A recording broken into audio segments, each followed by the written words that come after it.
U.S. has currently, depending on where you look, $35+ trillion in debt.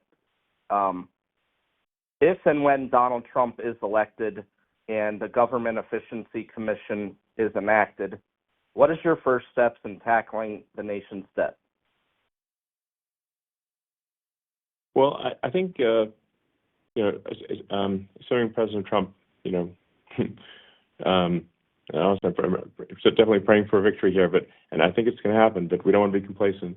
But I think even once the election takes place, I think we'll immediately begin looking at where to take the most immediate action. Now, the reality is that there is so much government waste that it's kind of like being in a room full of targets.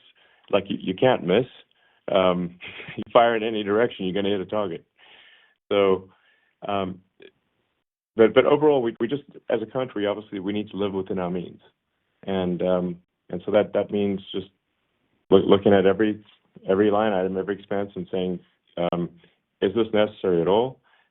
First of all, and then how do we get better? If it is to some degree necessary, then how do we get much better value for money?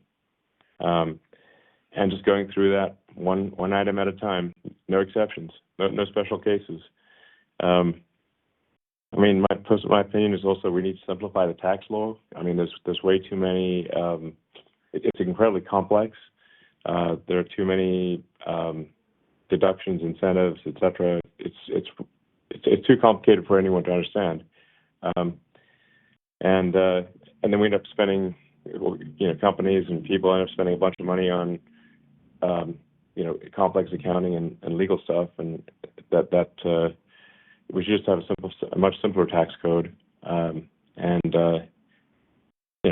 just easier to understand. But at the same time, most importantly, we have to reduce spending to live within our means,